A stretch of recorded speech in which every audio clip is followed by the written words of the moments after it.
Welcome to the Academy, a series focused on the basics of Star Wars: The Old Republic. Companions follow you through your personal story in the Old Republic. They accompany you in battle, and they help you with crafting and gathering in the game. You'll gain companions as you play your personal class storyline, and your first companion will show up on the planet that you start your character on near the end of your class storyline on that planet. To get your first companion, simply follow the purple quests. You might be anywhere from level 3 all the way to level 10 or higher by the time you meet your first companion. Each class has 5 unique companions that you earn by playing your class quest, and you can speak to your companions as you progress through your story on your ship or in rest areas. In the past, you used to need to give your companions gifts so you could unlock more of their story. But now, their stories are simply tied to your class quest progression, and as you finish your purple quests, new companion quests will show up, usually when you head back to your ship. During the original stories, bringing along your class companions might trigger special dialogue during cutscenes or while wandering around the open world. You can view all your companions by pressing the N key on your keyboard, or by going to the Companions and Contacts section of the menu. If your companion is not with you, you can press the Summon button beside their name in the Companions window. To dismiss a companion temporarily, right-click on their companion portrait on the bottom left and choose Dismiss. While in combat, most of the time, you can set your companion to the role you want them to have, and then focus only on your own abilities, letting your companion choose what they want to do during the fight by themselves. However, you can also manually control your companion a bit. The first option you have is whether you want them to use all their abilities or not. For example, some companions will have a stun ability, which is often useless during a difficult boss fight, as it can't be stunned, and would be a waste of their time. Not all companion skills are toggleable, but the ones that are have a small checkbox on them that can be right-clicked to turn on and off. Second, you can, if you want, manually choose which ability you want them to do next by clicking it. Lastly, you can set your companion to passive mode by clicking the icon of a person in a blue shirt crossing their arms. While in passive mode, companions will follow you, but they won't attack your enemies or heal you. If you're ever finding your companion just staring at you in battle, try clicking the passive button to turn passive mode off. It's pretty easy to toggle by accident. Passive mode can also be really useful during combat. If you're trying to escape, you can toggle passive mode to run away more easily. Passive mode also allows you to position your companion a little bit if they're standing in something hurting them on the ground and aren't smart enough to step out of it. If you press their passive button, they'll run over to you, and then you can click their passive button again to have them continue healing or attacking. Every companion has an influence level, and you can see their influence level on the Companions and Contacts window. A companion's influence level represents how good they are in battle and how useful they are in crafting and gathering. If you have a companion with high influence, you might be able to solo fights that were designed for a group, like heroic missions. You can take on some really tough enemies if you have a high influence companion with you in battle. In the past, each companion was only good for a certain role, but these days, all companions can help you in all roles. To change a companion's role outside of battle only, right-click on their companion portrait on the bottom left of your screen and choose Healer, Tank, or DPS damage. Most players choose to have their companion set to Healer, as it's often the easiest way to stay alive, but if you're not dying in battle, it can be faster to defeat enemies by setting your companion to DPS or damage.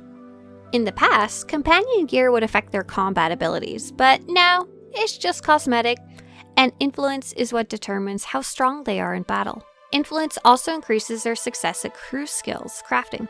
It makes them craft and gather faster, as well as makes them more likely to get rare materials when they go gathering, or have a higher chance to craft an extra item or an augmented item when crafting. At influence level 50, a companion will have the following benefits: a 25% critical bonus for crew skills, a 75% time bonus for crew skills, so for example a 1-hour mission would only take 15 minutes, and a 2,500 presence bonus, which makes them quite strong in combat. You can gain influence a few different ways. The first is by taking your companion along while questing, and choosing options they agree with during cutscenes. The second way is by giving them gifts. Some gifts are worth far more influence than others depending on their gift rank, their gift rarity, and how much your companion likes that type of gift. Gifts can be gotten from a variety of ways, including crew skills, various vendors, and the GTN, the trade network for buying and selling between players. To learn more about giving gifts to your companion, visit Swtorista.com/gifts for a full guide about which companions like which gifts and where to get all the different type of gifts in the game. There's also a third option to get to your companion up to influence level 50 quickly. Using a companion compendium is the fastest way to get influence 50 and levels your companion to influence level 50 immediately without using gifts. You can either get one in the stronghold section of the fleet for 3 dark projects plus 4.25 million credits from a droid named Victory, or buy them from the cartel market, or with credits on the GTN. Another statistic that affects your companion's combat skill is presence, which is earned by your character. You can earn presence by unlocking the human species by leveling to 50 on a human character, or buying the unlock. You can get a plus 10 permanent legacy presence bonus for each companion you finish companion conversations with. You can get presence from datacrons, amplifiers, and a few other ways. Unlike many other stats in the game, presence has no real limit, so it can be fun to beef up your presence on your gear for low-level content. While you have a companion out, you have the chance to use 3 special abilities during combat if you've earned them. Heroic Moment heals you and your companion and allows you to use any heroic abilities you've earned through the class stories. Unity is an ability that heals you and your companion, and you can earn it for your entire legacy by reaching Light 5 on one of your characters.